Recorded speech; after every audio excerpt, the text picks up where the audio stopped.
চিকেনের এই রেসিপিটা যদি তোমরা বাড়িতে একবার ট্রাই করো, কথা দিচ্ছি চিকেনের যে কোনো পদ ছেড়ে তোমরা এটাকেই বেছে নেবে। আজকের আমি 1.5 কিলো মতো রডাইল চিকেন নিয়েছি।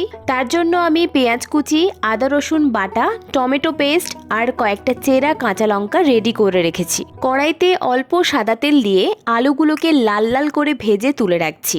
আলুতে আমি আগে থেকে লবণ মাখিয়ে তারপর ভেজেছি, তোমরা চাইলে ভাজার সাথে সাথে লবণ দিয়েও ভাজতে পারো। আজকের আমি রান্নাটা করার জন্য সাদা তেল আর সরিষার তেল দুটোই একসাথে ইউজ করছি, যে কোনো একটাও ইউজ করা যেতে পারে। চিনিটা হালকা লাল হয়ে আসার পর আমরা ফোড়নে দিয়ে দিচ্ছি 2টো এলাচ, 1 টুকরো দারুচিনি, 2টো শুকনো লঙ্কা আর 1/2 চামচ জিরে। ফোড়নগুলো চিড়বিড় করে উঠলেই পেঁয়াজগুলো দিয়ে দিতে হবে। এর ওপর অ্যাড করব 2-3টে তেজপাতা আর 1 চামচ লবণ। লবণটা দেওয়ার ফলে পেঁয়াজটা খুব তাড়াতাড়ি নরম হয়ে যাবে।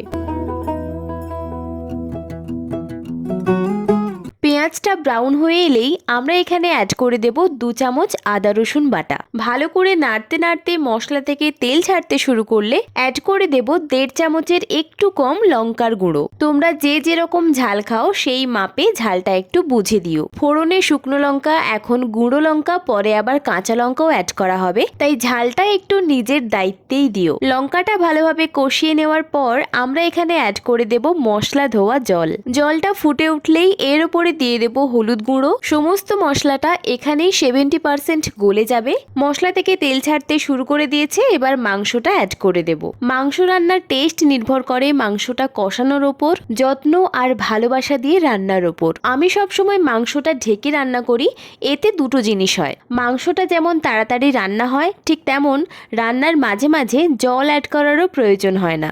ঢাকনা খুলে অ্যাড করে দেব পরিমাণ মতো লবণ। তবে মনে রাখতে হবে পেঁয়াজ ভাজার সময়ও কিন্তু আমরা লবণ দিয়েছিলাম।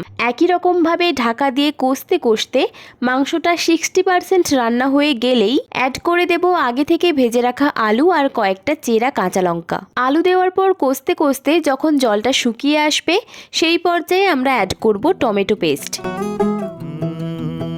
টমেটোর কাঁচা গন্ধ চলে গেলেই এখানে আমি অ্যাড করে দেব মিট মশলা। মিট মশলার পরিমাণটা এখানে 1.5 চামচ। তারপর আরেকটু কষিয়ে নিয়েই অ্যাড করে দেব জল।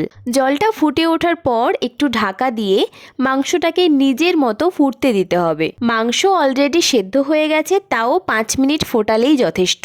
ব্যাস রেডি হয়ে গেল দারুণ স্বাদের চিকেন কষা। বাড়িতে ট্রাই করে জানিও কিন্তু।